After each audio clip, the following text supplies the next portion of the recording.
Rumble picked, and he gets banned against MaRin. Yeah. And it's an interesting world we live in, Atlas. Dash Cannon Rumble, man. Scary thing.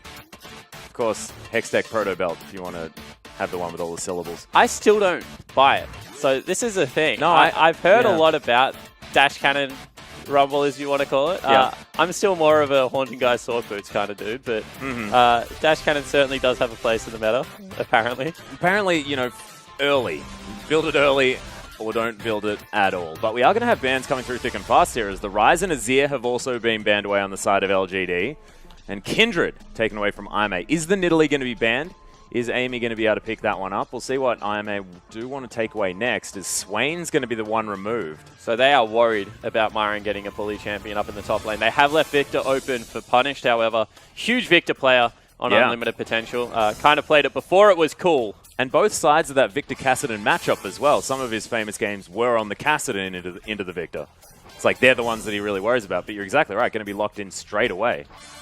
And that really doesn't surprise me. I think that LGD actually, one thing that I do stress about is champion pool depth, and especially for Eimy and Punish. So the fact that they're able to get such a core pickup straight away is going to be good. Well, you can see they were hovering the Trundle Nidalee, which would have made a heck of a lot of sense. Now moving their options around. See what Eimy do decide to go with. Trundle makes a lot of sense in my mind, but we shall see what they do. Of course, Trundle still has some weird matchups as well. I mean, you can take Fiora into Trundle, you can take Gnar into Trundle, and bully him around in the earlier stages of the game. So as the champion pools open up in the top lane, it's not like anything is without counter. I mean, Ekko was seen as the strongest, but we've even seen Tank Fizz come into popularity and try and shut this guy down. So there is just such a ocean of champions up there, which is why it's so strange to ban out two immediately. Well, actually, mitty is going to pick up the Rek'Sai, so it's going to be his turn on the burrowing Void Lady. And Sivir going to be picked up and handed over to jinjiao.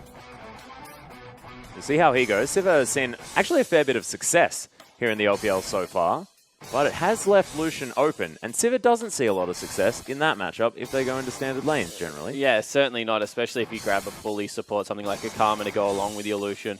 There was a quick hover of Gragas. Want to touch on him. He was seen primarily as a top laner throughout the end of last split, but with the return of Rek'Sai, Gragas always did well in the matchup. And it's Amy's champion as well, if we remember. It certainly is. So, especially with control mages coming back, Cinderhulk being buffed, if you're willing to blind pick Rek'Sai, I think that Gragas will see niche play in the jungle role. I use niche like very heavily, guys. I'm not saying he's still S tier. I'm just saying. Are you ready to reveal your build idea? The Warmogs. No, I'll save that one. Oh, okay.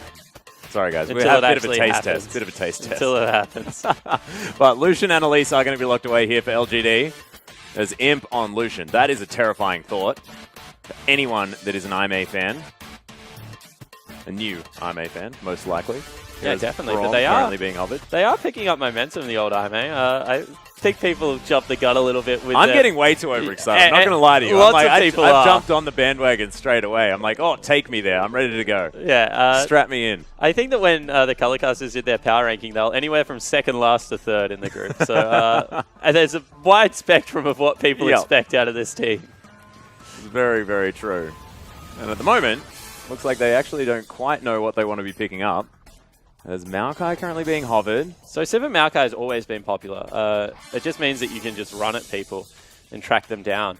And also is a very good lane swapping team as well. So we'll see whether they go for it. Actually just move away from it. Now it looks like they want standard lanes because of the Ekko. Yeah, and they're still hovering this Nautilus as well. And that's going to be locked in. Potentially for Road on support. Like unless they flex. run, like mid lane Ekko, top lane Nautilus. Mid Nautilus, top Ekko. Who knows what's going on? No top one. lane Rek'Sai, jungle Nautilus. If I've talked up MaRin this much and he locks in Maokai, I'll be incredibly disappointed. Well, you actually thinking about hopping on the cow. Of course, with such a bully AD carry and Imp playing him, definitely get through a laning phase with that champion at the moment. So officially disappointed. Still got 27 seconds spawn. We'll be fine. We've seen a lot of this, though. Like, Viktor Maokai just seems to be a combination that people like running. Definitely. Maokai is still, in my opinion, the best top laner in the meta. it has been swapped away from now, especially if you can guarantee lane swaps, open up the map early and get that deep vision that he just thrives off. Yeah. But it just seems that if you ever get stuck in standard lanes with him at the moment, there are counter picks. Well, right now it is going to be Trundle opted for. I do like this. Make sure you can shred some of that super tankiness away from especially Nautilus. He's going to get into the back line or even anywhere near the front line. Like, it's just a frustrating champion to deal with. We'll see whether MaRin is going to be able to navigate it effectively, depending on who he's going to be against. So right now we actually have no idea. They also have really cool gank paths. I mean, Elise Alistar, of course, going to open up a lot in the duo lane, but Pillar with Elise is very, very potent.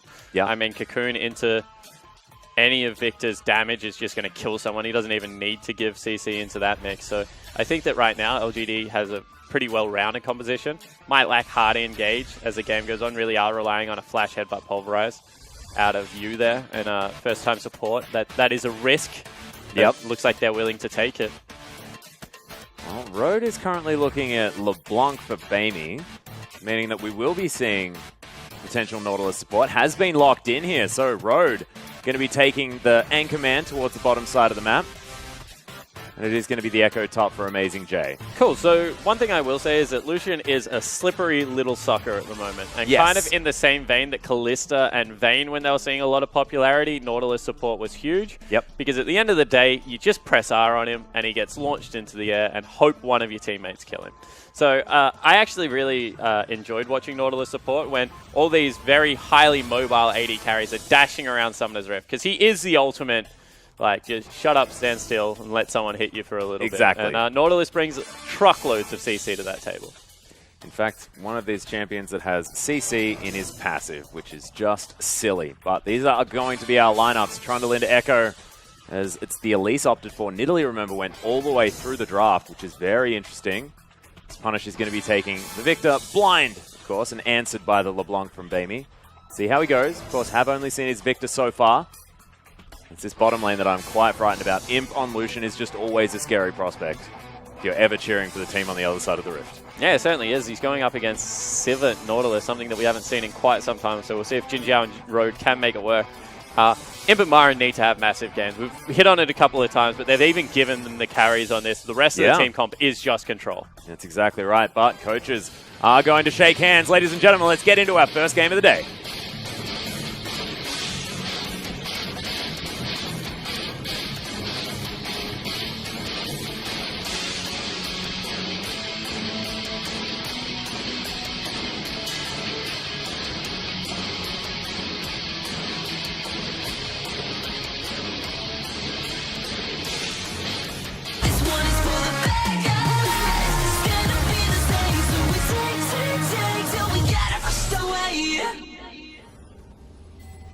I cannot get enough of those intros. Welcome to Summoner's Rift, ladies and gentlemen.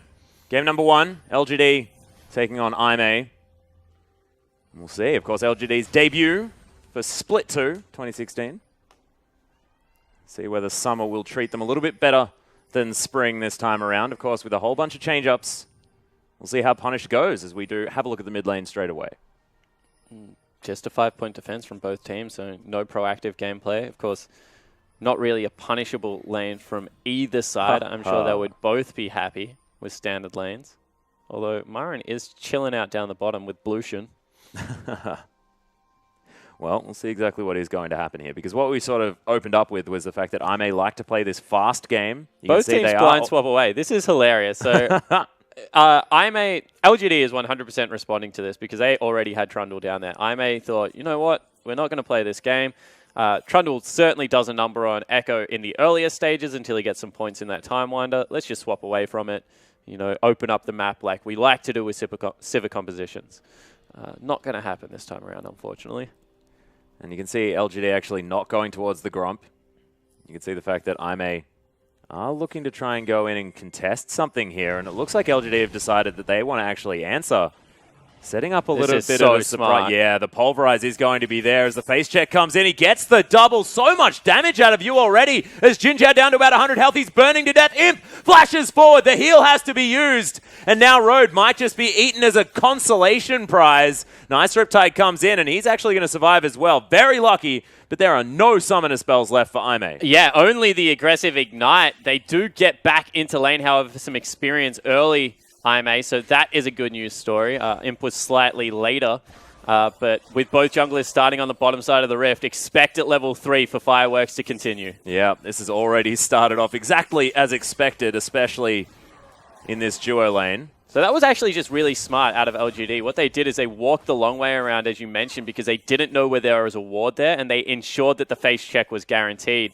And it actually looks like Eimy want nothing to do with it. They're going to swap away. Yep. They're like, well, we survived, but maybe not for long. Let's just avoid this for as long as possible. You can see AmazingJ and MaRin just smacking each other in the head down here towards the bottom side of the map. Not a bad lane to swap away from, all things considered, because Ekko can push in early, and you see that he has been able to pick up some CS and get his level 2, so they should be able to continue to shove this one in. Although it looks like now Elise wants to get down there, see if he can help defend the turret. And we are going to have backs coming in here for LGD towards the top side of the map as well. So AmazingJ has eaten enough of his potion in order to get himself back to healthy. And he'll go back to base and then possibly teleport there towards the top side. Such an LGD game right now. They're actually going to chase them around the Rift Atlas. They've got the 8 CS advantage, and there's only 6 available here. MaRin is no danger of getting turret dove because there's only 2 members down here. He's going to be able to pick up all the CS that he would like to, teleport back to that top lane with AJ after he gets a quick shot pin, and LGD come out massively ahead. Yeah. Eimy actually looking for a cocoon, finds it there under Road, almost max range, but takes a boomerang for it. No follow-up quite available just yet. You can see mid lane is trading blows here. But you're right, it just feels like LGD are a step in front of Eimy at this stage. And MaRin's not even going to burn the teleport, so they keep that important cooldown. Important to note, baeme is running one, so it is nice for MaRin to be able to keep it. Double teleport going to be in effect for Eimy as this game progresses. You can see Eimy actually moving towards the jungle here as mitty wants to get a 3-buff start onto Eimy. He's over the other side of the rift on the Grom, so this steal will be able to come in. Maybe. Yep, got it. And doesn't even get to steal any experience or anything like that. Which you don't do if your opponent kills the camp, but never mind. It's alright, I knew where you were going with your jungle changes. Yeah. Got excited about talking about new stuff. It just didn't make any sense. Eimy, though, still continues his rampage. Decides he doesn't really worry about his blue side of the map too much. Still will get enough experience and gold without picking up that blue buff. And those stats not as important, but you can see there's a massive pulverize out of you. This Alistar play is actually very impressive so far. Admittedly, the first one was a bit of just a face check. That was a gimme, as we call it. But yeah, no, I completely agree with you. And they're up 12 CS and pressuring under this turret. Looks like MaRin will be ganked from behind his turret. That's one thing that you do have to note with Rek'Sai. Has very unique gank pathing. Yeah. And of course, the tremor sense. Very, very handy in making sure you know exactly what's going on. Mitty is going to find his way in there to the brush, but MaRin has just got very good spidey senses. He's an amazing feel for the game, MaRin. And what happened there was AmazingJ didn't want to leave his big creep wave, so as soon as Mitty wanted to go over that wall, AmazingJ called him back. You saw that he waited for a little while. MaRin disappeared into Fog of War. Wasn't really much point going for the gank. Then when the wave was trimmed enough for AmazingJ to make it happen, MaRin had just left, so that's not good. No, it certainly isn't. You're just going to headbutt this big old Nautilus around. Well, thankfully, it does have that flashbulb missed onto jinjiao. And then, yeah, got a couple of creeps and just headbutted Road for the sake of it. Well, with frustration, you know, you just got to make sure you do something with that distance that you managed to cover. Imp, though, hitting some fantastic piercing lights, keeping jinjiao at low health. Of course, Spell Shield, very annoying with piercing light. It's that one ability that's just really, really hard to Spell Shield for some reason. Yeah, if it's cast directly onto you, definitely. If it's cast onto a creep, you can kind of just walk into it and I guess where it's going to be. Although now AmazingJ is in trouble. Yeah, a whole host of trouble here as Z-Drive Resonance will get him out, but MaRin has pushed him out of the lane. Now, freely able to farm up underneath this turret.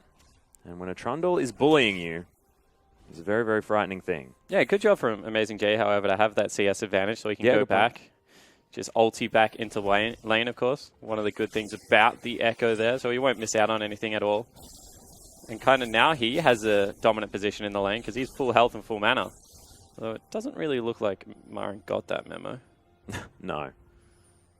In fact, King's Tribute helping him out a lot there as well as he clears out a lot of minions. But Mitty's going to make his way back in. MaRin in so much trouble. Stun not even needed, and First Blood goes down to Fire Lolly. So that's actually really greedy out of MaRin. We said that he should be the one backing away. What he wanted to do was actually just try and burn as many of the potions as he could before he gets into that position.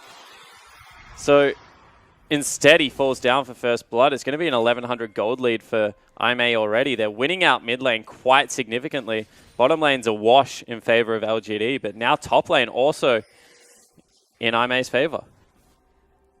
We'll see whether they can actually recover from this. The dangerous part is the lane that we're not actually talking about at all. It sort of has been a bit of this farm fest, some zoning going on from baeme especially, but the mid lane well and truly in favor, and this is the teleport lane out of Eimy. So we'll see what baeme can actually do as he's gone in. There's the Mimic Distortion. Lots of damage down, but not enough buttons left over.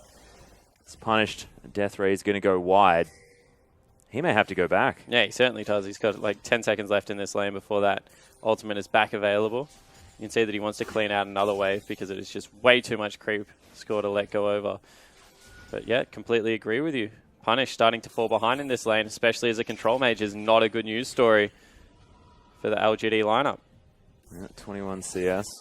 Blue buff is now going to be picked up as well from baeme. We'll see what he can actually get done around the rest of the map, because we know, you know, LeBlanc, lane bully, sort of has always been a thing, but can he move around? Can he influence the rest of the map with his power? There's the flash forward, though. Mimic Distortion comes in, punished! Just going to get solo killed, and that's another LGD member hanging around a little bit too long. Yeah, he just gets greedy one more time, and baeme cheats towards the bottom side of the map. Imp and you had already left, so good heads-up awareness out of them.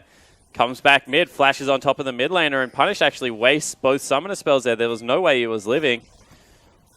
And that means first dragon will go over to Eimy. Yeah, mitty here in complete control of this pit.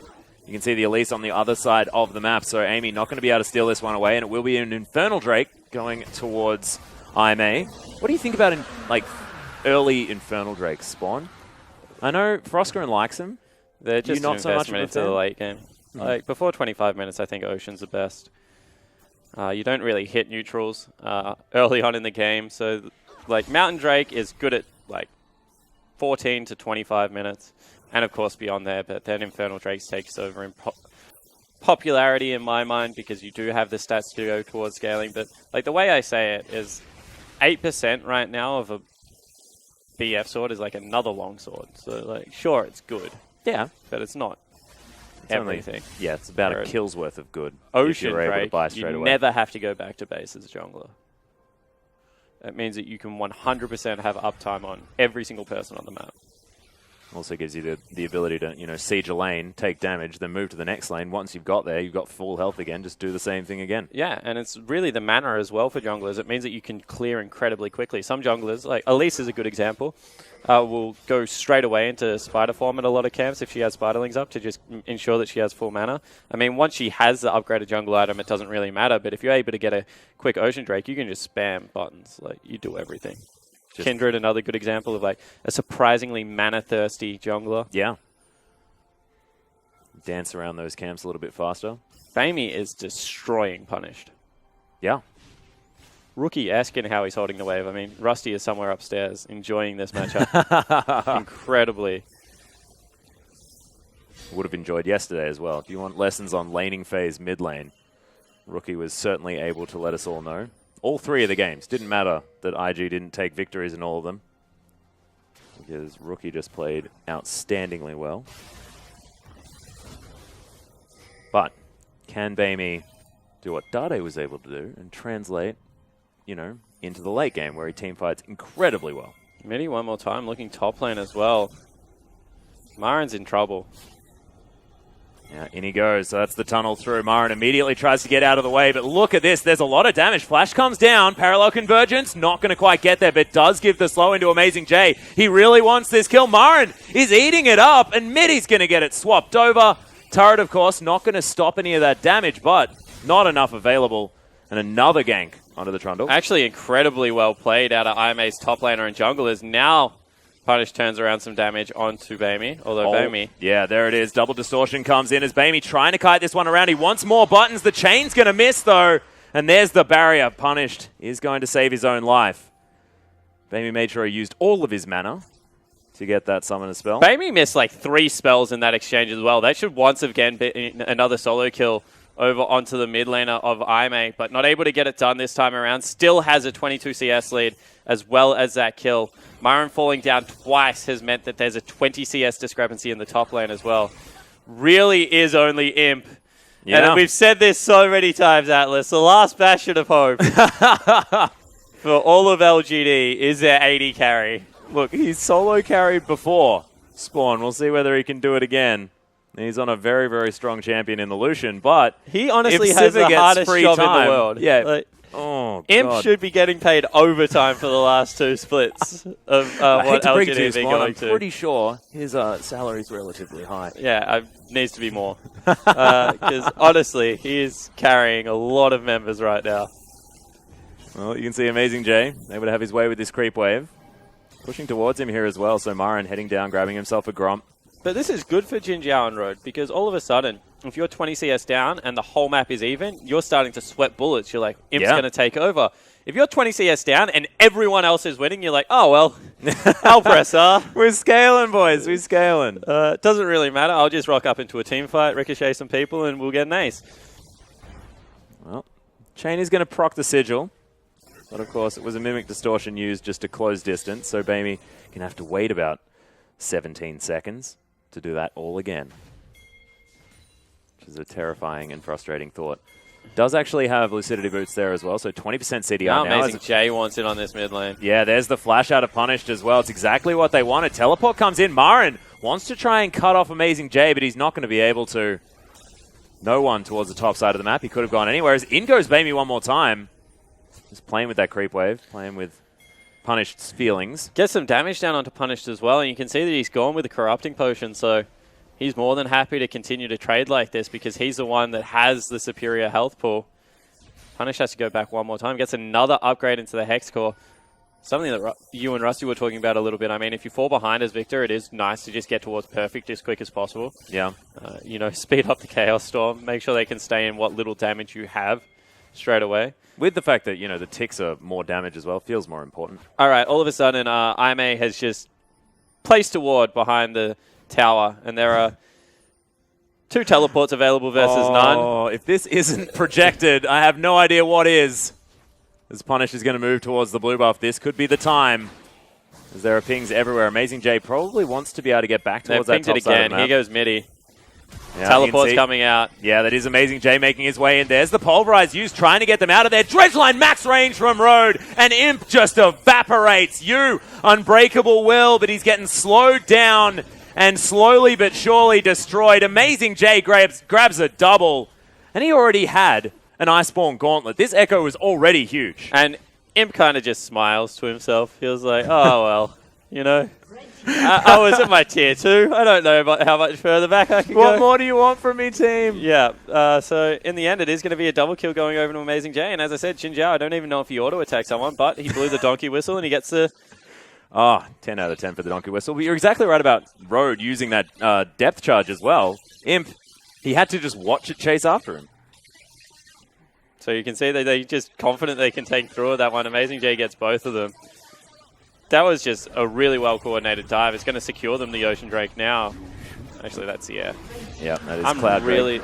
I'm really bad. I look at the symbols. I can't tell the difference of the colors at all. Well, that was an Infernal Drake that's coming up next. Yeah, certainly was.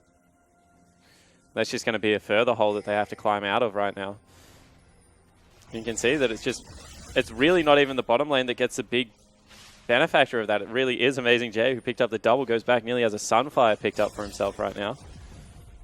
Yeah, and I think that, honestly, a lot of this has come from just how powerful baeme has been throughout this entire laning phase. Because I'm just thinking, you know, if Punish was in a position where he could have taken teleport, if he could have actually helped MaRin at any stage, if they could have answered any of this aggression, something else may have been able to be gained from LGD. But at the moment, I'm a 2,200 gold lead. The 0-0-0 scoreline of Eimy is also quite telling at this stage of the game. Yeah. I mean, play towards the bottom part of the map is Imp probably going to fall down one more time. Yeah, Zero Drive Resonance is in there. Parallel Convergence is going to stun him out of the way. You not going to get there in time, and they want the cow here as well. baeme teleported in. Just says, I'll have steak for dinner. Damn right I will. And he's able to pick up the kill at the same time. 7-0 now for Eimy. Yeah, and it's only a 3,000 gold lead, but Eimy are just comprehensively beating LGD everywhere on the map, and they have 2 dragons to go with it. See whether they're able to get a push up in the mid lane or catch anyone else. No. So LGD just going to be content, stuck farming, and Eimy continue to grow this gold lead. Yeah, baeme continuing to clear out minions there as Punish is going to move well and truly behind his outer turret. You can see AmazingJ, this is where this man feels comfortable. When he can just, you know, dry hump your inner turret at 18 minutes in the game. Yep, that's one way to put it. Yeah. But another gank to come in from mitty. Has knocked up Punish. In goes baeme, and it's just all too easy. He's got so much damage. Yeah, and mitty is actually just taken over this map. 6 out of 8 kill participation has been absolutely massive. They're going to take out another turret in the mid lane now. And have a look at the man. He's been everywhere. Path. He's just all over the map. That is ridiculous. And we mentioned the fact that, you know, when Firelolly started for EDG, now mitty, of course, but when he started, maybe the meta changed. But here's a team fight. Road actually taking a lot of damage.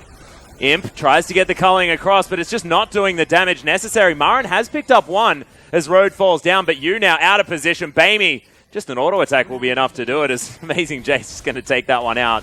4 kills in a row here for the Ekko. And jinjiao says, all right, you guys can grab some kills. I'll grab a red buff.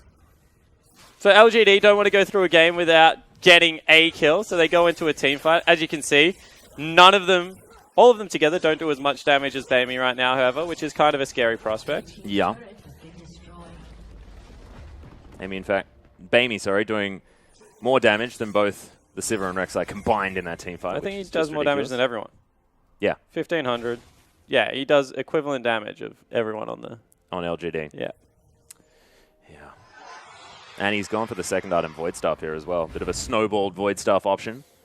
Pairing it up with the Abyssal Scepter actually makes a lot of sense now. Sort of reminds me of the early Talon builds that you used to do with the Brutalizer into Last Whisper, something like that. Or just fully snowball, wreck people based on those resistances. Seems like a very old style though, not gonna lie to you. As Spawn sort of looks on, trying to ignore what Atlas is saying. I didn't used to build it on Talon. Didn't you? No. I thought it was like the Korean Talon build. Something like that. I'm talking a very long time ago. I used to go Hydra always. Yeah. Tiamat was like the build. Otherwise you had to use mana to wave clear and it sucked. The more buttons Talon build. Anyway, LGD trying their very best to turtle this one out. Nice headbutt Pulve comes down onto Road. Titan's Wrath is popped. Has to use the flash. Zhui's going to take a boomerang, but nothing to be found there from LGD. Maybe I'd actually grab themselves this blue buff, though. The last positive thing that actually happened for LGD as a team, as AmazingJ even denies that, was at about minute number 2 when Eimy face-checked that brush. Yeah. Ever since then, it's just been all Eimy. Oh, my goodness. You got it. How? Amy had... Okay, never mind.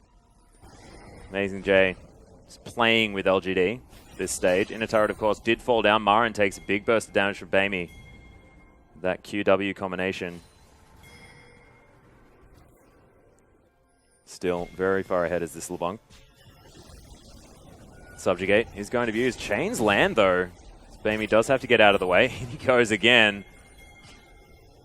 But MaRin, Subjugate helping him, so he will be okay for now. Clearing out minions where he can. It's a big ultimate to burn just to clear out that one minion wave, however. So baeme going to be able to continue to pressure this. And it looks like they're sticking to these lane assignments, which I don't agree with because Viktor's gone up to go answer AmazingJ. So Punish might just outright die here. You can see Eimy was sort of trying to wait in the wings as Imp's going to head towards the mid lane.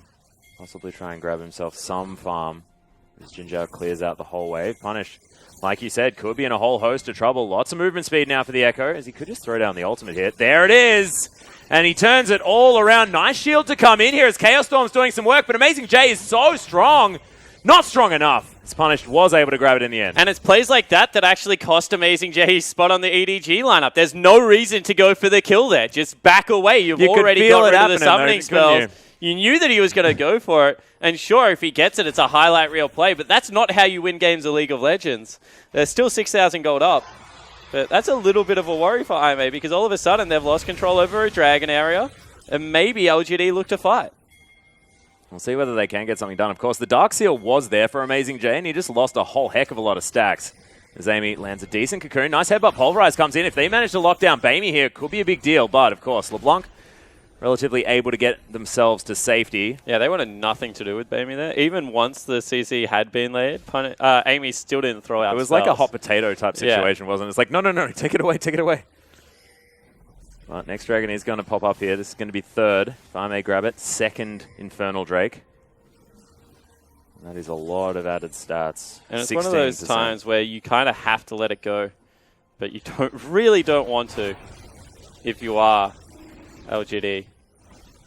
The other thing that it's really important to note is that bonus AD is fantastic, sure, but really it's only your AD carry that builds it. Like, for example, right now, AmazingJ with the bonus AD and AP actually gets very minimal from it. Oh, no, it does still multiply your base AD. Stats, yeah, no, definitely. So you get 16% more base AD. Yeah, so it's probably still not great. Yep. Yeah, so it's still not a huge thing. This is like one of the, like, they're big numbers, don't get me wrong, and all of it helps. But for example, Trundle would use an Infernal Drake much better than an Ekko at this stage of the game. Yeah. So there are certain compositions that Infernal Drake are much better on, is what I'm trying to say. It's never bad, Atlas. Free things is always good. Free things is good. Yeah. Excellent. Life has taught me that free things is good. But there are some free things that are better than other free things. There is a scale of free things. It's an excellent way to put it. But at the moment, it is honestly just Eimy saying, well, that's an objective. We can take basically anything we want. And they are going to be able to grab that one away. Clear out the mid lane here as well. We'll see whether they actually look towards the Baron at any stage. It has only been alive for 4 minutes. But they are very, very strong. 2 items now on jinjiao. He can clear out mini waves almost instantly here with the Shiv. He has managed to pick up. He's maybe just being frustrating. And you're right about mitty. I mean, he just looks like a different jungler on sort of these more tanky picks. Yeah, it certainly looks more comfortable. I mean, when he subbed for LGD in 2015, he was playing pretty much primarily Rek'Sai. I think he played 3 games and all of them were Rek'Sai. Yeah, I think so too. But didn't look the same in spring of 2015. Now looks like he's back in good form. Much more comfortable on this lineup, as we keep mentioning. It's important to note that this is a Eimy team that has played together. It's not like they're subbing in for a sister team and a lot of pressure on them. This is just them going about trying to build their own legacy. They certainly have started off the LPL season relatively well so far. Yeah, of course, very similar to Game Talents here as well, a team that has sort of rocketed into the LPL, somehow managing to pick themselves up 2 victories that you wouldn't have sort of predicted moving into this. EPA, who Game Talents bought the spot of, won 3, I think, best of 3s, the whole LPL. Yeah. So having 2 in the first week. M3 didn't do very well either. Is That's a sort marked of 40% improvement. Of the team. So very impressive. That being said, LGD, I mean, they haven't lost any base turrets just yet. Oh, they're stalling out actually surprisingly well, especially when there's a LeBlanc running around that can torch anyone at any given moment. Of course, 15% AP on the blue buff going to help it do that even more. Yeah, the fact that they've been able to stall this successfully, I think is, like, it's one of those backhanded compliments, but it is a credit to LGD and how they're playing out this game. Yeah, like, nice work. We haven't lost yet. Now, I'm going to start off the Baron, though. jinjiao with a fair bit of damage. mitty tanking up for as long as he possibly can. Road going to make his way in, utilizing that shield to help out. Yeah, it's gone. Yeah, teleport for AmazingJ as well. Everyone from LGD is congregating on the area, but look at Eimy. He's so far away. And this Baron is well and truly dead. No Mountain Drakes required. 2 really mistimed backs there, actually. I mean, Punish gets forced out, and Eimy follows him into base for no apparent reason. Now Yu's caught. Yeah, Dredgeline is going to come in. AmazingJ just focuses on Punish. bame's going to get over the top there as well. Just destroyed as Yu runs away. MaRin trying to be a body right in amongst it, but... Oh, double kill just off to the side there as baeme might try and find a triple. Not going to be able to get it as Imp doing his very best to try and kite this one out. Chrono Break is going to be used to get AmazingJ back to safety. That is 3 swift kills for IM, and they're going to keep pushing forward. This is a Baroned up set of creeps, and this inner turret is not long for the world. Yeah, it certainly isn't, and Eimy just absolutely steamroll LGD in that team fight. I mean, it was a great call on the Baron. They knew they'd force 2 people back. They started up in Fog of War and then able to chunk it out. That will be first inhibitor of the game falling down. And LGD probably looking towards game number 2 and wondering what the heck went wrong. Yeah, wondering what to do next time around as well, as they are just going to leave after taking the inhibitor. Not going to push any luck, as everyone is going to respawn. Of course, it is only 27 minutes into the game. Death time is not all that high. As baeme setting up shop here towards the bottom side of the map. No rest for the wicked. Oh no. Is MaRin tanky enough to withstand a full rotation from baeme? No. If the spells hit, he will die. That is the wrong brush. The chain is going to land there. Oh my god, MaRin does use the subjugate. So he got the subjugate off. Yeah, nice. Impressively done. That, of course, is about a 90-second cooldown to a, I think, 10-second cooldown at this stage of the game. So he's not going to make his way back into the bottom lane, but at least not going to die. There's a good news story. Minions have been cleared in the mid lane, so Super Creep's going to take a little while to get down that lane. Magi Soul Stealer is completed for AmazingJ. Of course, he had a fair few stacks on his Dark Seal. Not quite 11 just yet. I don't think, is punished. Going to be clearing out this wave. Very safely close to his inhibitor turret, mind you. baeme wandering around. Of course, that pink ward has been doing a whole bunch of work for LGD, to be honest, on the bottom side of the map. It's been there for a while now. Yeah. I don't think it's going to change anything, but slowly but surely this game is going to be over. I mean, bame's unresponded on the bottom lane, just shoving in. Punish doesn't want to go near him. He just doesn't know where to go, to be honest. They don't know where to defend, as the inhibitor turret is going to fall. Inner turret is going to be answered at the same time. As there's a locket of the Iron Solari actually utilized just to make sure they can take that one down safely. And we'll just see, can they actually stop baeme from just sitting here at this inhibitor and taking it down? Punished is there, but I mean, that's a Negatron cloak and some brown bags. It's going to be very difficult. Nice knock up onto AmazingJ, but of course he's very slippery. Yu has to use the ultimate early on in this fight as well. Repel up as well from Eimy. He has to get out of the fight. Punished. Knocked into the air as mitty right over the wall. Culling comes down. Imp's trying to get some work done, but Yu's going to fall. I believe that was a ricochet from a long way away. What? Okay, well, chain is going to land and Punished is dead. The rest of LGD running away. Multiple inhibitors have fallen down, of course, in amongst the chaos. baeme completed the bottom inhibitor. Third is going to go. And now they're focusing on the Nexus turrets. Just what a ridiculous game out of Eimy. Never letting the pressure down. Yeah, as I said, the last good thing that happened for LGD was about 2 minutes into the game. 30 minutes in, however, Eimy are going to close this one out. It falls down as well. And Eimy just school LGD. That was pretty ridiculous out of the brand new team, fresh from the LSPL. Props to, AmazingJ there as well. It kept his cool apart from that one time towards the top side of the map. Always sort of something you have to look at, but we're starting to create believers, I think, for this Eimy squad. Yeah, that's another impressive victory. They come in with a good game.